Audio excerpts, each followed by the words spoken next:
Now, I just woke up from a pretty good nap, and I haven't had a better nap since 1963. And I wasn't even born in 1963. But why did I say 1960? Anyway, as you can tell by the title, in this video, we're going to be talking about Record of Ragnarok. More specifically, we're going to be talking about if Buddha actually has a chance against Hajun. Now, this video will contain spoilers for the Record of Ragnarok manga, so if you are not caught up or you are an anime only, then I suggest you leave the video, or maybe you just don't care about spoilers. So if that's the case, then go ahead and watch till the end.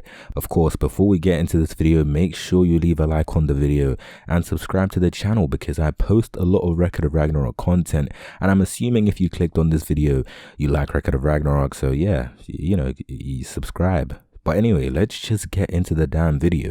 Now, thankfully, in chapter 50 of Record of Ragnarok, we actually got a pretty good explanation on what exactly Hajun is by Hades.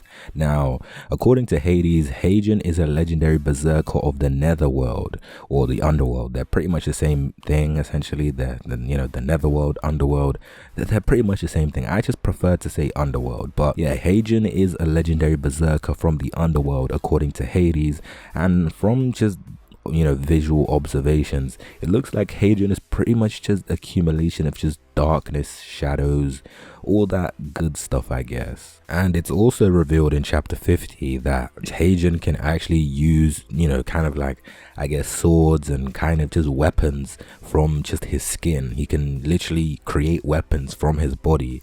And I guess that's also pretty cool, because I guess Hajun has a lot more abilities and a lot more tools that he still hasn't shown to us yet. But moving on, we actually get some more information about Buddha's eyes. And I guess we learn that Buddha can't actually see the future, but he can see the fluctuations of someone's soul. And I guess the reason he can't, win against Hajun is because he can't see the fluctuation of Hajun's soul, and that is because Hajun doesn't have any soul, pretty much. He's just pure darkness. So it's gonna be pretty hard for Buddha to actually, get a hit in on Hajun in this battle. And I feel like the only way Buddha can really win against Hajun is just of pure luck. And I feel like we could see that happen, but I don't really think it's very likely. And there's just something I want to talk about in chapter 50 that really interested me, and that is actually about Hades, and the fact that Hades has never seen Hajun before, which is pretty interesting, because if Hades is the ruler of the underworld, couldn't he, see Hajun at any point he wants? But I guess that's not the case, because Hajun, is a legendary berserker for a reason. It's not, it's not common to just see Hajun walking around in the underworld. But I'm guessing that Hajun is probably the strongest being apart from Hades in the underworld, because if someone is called the legendary berserker of the underworld, I'm guessing they are probably one of the strongest in the underworld. But moving on, I kind of want to talk about the actual fight with Buddha and Hajun. Now, Hajun, to me, in this fight is definitely looking like he's putting a lot of pressure on Buddha, to say the least. And I feel like Buddha right now is in a pretty bad place, because after his fight against Zirofuku, he must have definitely been a little bit tired. So now that he has to face against an even stronger god in Hajun, like straight after, that is definitely going to take a toll on his body. And don't get me wrong, Buddha is definitely strong, but I just don't think Buddha can hold out against Hajun right now in the manga.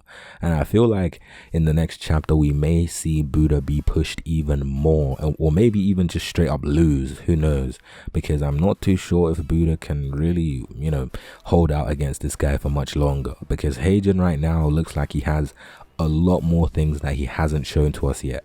And I feel like him being able to create weapons out of his body, it's just the surface level of what he can do. I'm pretty sure Hajun can do a lot more than just that, and I feel like we're going to get revealed to that in the next chapter, of course. But obviously I don't think Buddha versus Hajun will be concluded in the next chapter. I feel like we have another 2 to 3 chapters of this fight before it ends up being before it ends up concluding. And I feel like the person that will win this fight is Hajun. I'm not too sure if Buddha can really win this fight. Or we could get like I guess a little bit of a twist and make this battle end up in a draw somehow. Because who knows, Buddha can get a Voland and, you know, he can get even more powerful. And he can, you know, end up, you know, drawing against Hajun. Because at the moment I don't see Buddha winning against Hajun, but a draw definitely does seem plausible.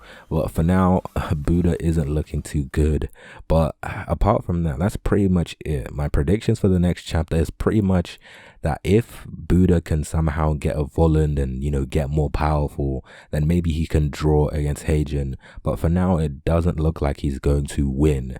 But yeah, that's pretty much it for this video. If you liked the video, make sure you leave a like and subscribe to the channel if you're new and you like Record of Ragnarok. And apart from that, I will see you in my next video.